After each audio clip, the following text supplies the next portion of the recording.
After my best friend died, I took care of her husband and twin boys for 11 years. On their 10th birthday, I accidentally wore my best friend's brooch by mistake and baked them a cake, hoping they'd finally smile at me. Instead, the cake ended up on my face right after they spilled hot oil on my arm. You killed our mother and now you want to replace her, you shameless woman. You deserve to die, Ian screamed. Yes, this is just the beginning if you don't leave. Well, kill you, Ace added with a smirk. Only if you die will it be enough to apologize to our dead mother. And they meant it. While I nursed my bruised heart and scarred skin, they pushed me into a pool. Just die and never come back, Ace laughed, high-fiving his brother. But they weren't done yet. Days later, they pointed a gun at me and pulled the trigger. In that moment I realized no matter how much I gave them, they would never love me. I finally dropped everything, packed up my stuff and left. However, at the wedding of my remarriage to another man, the twins and their father broke into the wedding scene, begging for my forgiveness and begging me not to marry another man. I'll be back in 2 days to take my rightful place as the heiress. I'll do whatever you want me to do, I said, gripping the phone tightly. I paused for a few seconds before I hung up the phone, letting out a tired sigh. Get out of our house, you wicked witch. The sharp voice of the twins, Ian and Ace, pulled me out of my thoughts. As I stared at them glaring at me from the kitchen door, I let out a quiet sigh. Happy birthday, sons. Make a wish. I presented the cake I had spent hours baking for them. Ian walked up to me and sneered. I wish for you to get out of our house. Then without warning he slammed the cake in my face. I screamed and stumbled backwards while the boys laughed. Ace brought out his leg, blocking my path and causing me to trip. I fell and the pan of hot oil I had used in frying earlier spilled on my left arm, burning me. A sharp scream escaped my lips while the boys looked down on me. This is just the beginning. If you don't leave immediately you'll regret the next time we see you, they threatened. The maid hurriedly arrived at the scene and gasped in shock when she saw me struggling on the floor, face smeared with cake and my left arm red and swelling. What have you boys done? She exclaimed. The boys shrugged. She deserved it. She's a witch who killed our mother. The boys stomped away while the maid helped me stand up. I'm sorry, Faye. I don't know why you keep putting up with them, she stated. I managed a small smile as she helped me to my bedroom. This balm should help soothe the burns. Thankfully it's not so much, and if you apply it daily it will get rid of the scar, the maid said, giving me a small ointment. Thank you, I mumbled after she left. I washed off my face as I stared at my red eyes and split lips from the impact of the cake. I also applied the ointment on my burns, wincing softly as I let out a small sigh. What a fool I've been, I said, sadly. 11 years ago I was supposed to marry Gabriel Caldwin, but I was involved in a terrible accident on my wedding day. While I battled for my life, my best friend, Ariel, volunteered to marry my fiancé. In my place to save him and his family from the embarrassment of the bride not showing up when I woke up, I found out my fiancé was married. When Gabriel found out, I didn't run from the wedding but was involved in an accident. He felt remorseful. I told him to divorce Ariel and get married to me since I'm feeling better, and he refused. Don't be mean, Faye. Ariel stood in for you to protect our reputation. How do you think he will look to the public if I divorce her immediately? What is going to happen to me then? I queried. Just 1 year, Faye. Then I'll divorce Ariel and marry you, Gabriel had promised, but before the 1 year was over I got a strange demand. Faye, Ariel wants to have a child before she leaves the marriage. It's been her grandparents' lifelong dream and they're dying, Gabriel said to me. I frowned. What does that have to do with me? Why does she want kids when you still divorce her? Just oblige her, Faye. She's your best friend and she's been nothing but kind toward you, Gabriel said. What do you mean? I asked. Ariel can't have kids. She wants you to be her surrogate. At least when she leaves you can take care of the kids because they're yours, Gabriel answered.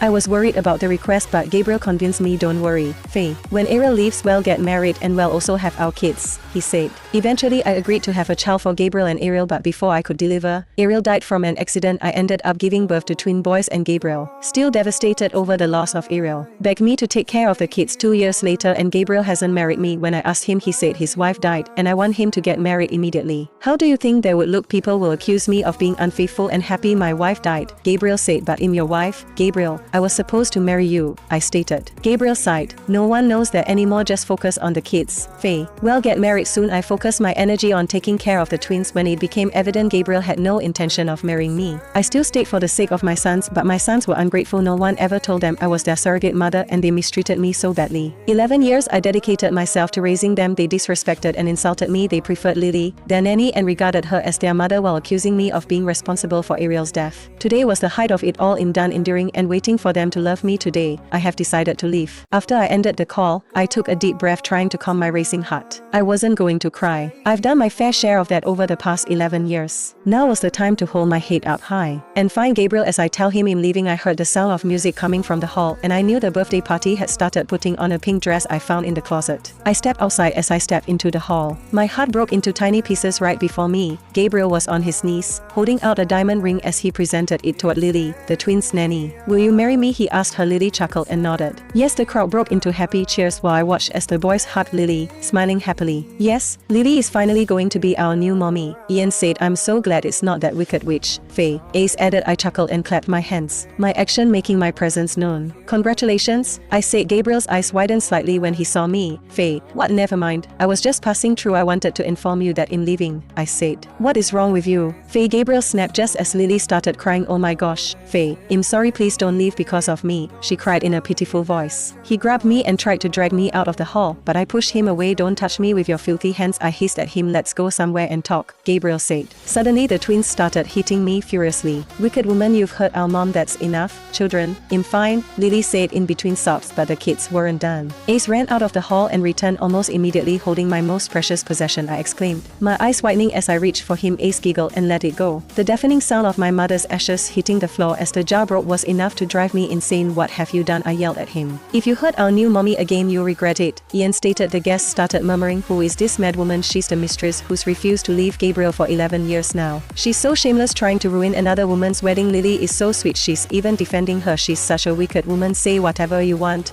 I don't care, I snapped suddenly, startling the gossipers. These brats, that's enough, Faye. Gabriel snapped. I saw the slap before he raised his hand, and it'll be damned if I let him touch me. I caught his hand midway, and I slapped him twice. As a shocked gasp escaped his lips. Go to hell, Gabriel, I hissed through gritted teeth. Without waiting for a response, I stormed out of the hall, tears clouding my vision. I refused to stop because I feared I would break down when I walked into the room. My heart felt empty. For 10 years I hoped my kids would love me, but now it was clear that there was nothing left for me here. I grabbed my suitcase and started arranging my clothes inside it. A few minutes later, the door opened and Gabriel barged in, his eyes red with anger. What madness has taken over you, Faye? He growled at me. I ignored him as I tossed my shoes into the box. He suddenly grabbed my box and flung it across the room, scattering the things in it. Do I have your attention now? He hissed at me. I scoffed. You can have the box and the clothes. In fact, I want nothing from here that has been tainted. Just stop, he snarled, grabbing my shoulders and shaking me roughly. Leave me alone before I break your fucking fingers, I snapped. Gabriel looked startled as he stared at me. What's gotten into you, Faye? This is unlike you, I scoffed bitterly. Unlike me, you enjoyed it when I listened to every fucking thing you said. Right now I'm fighting back. Suddenly I'm possessed. Calm down so I can explain what's happening, Gabriel snapped. I knew he was going to tell me another tale, but unlike before, this time I had no intention of entertaining it. Start talking then, I shrugged. Gabriel sighed. I know you're upset, which is why I didn't tell you about this. Lily is sick. She has cancer. He stared at me,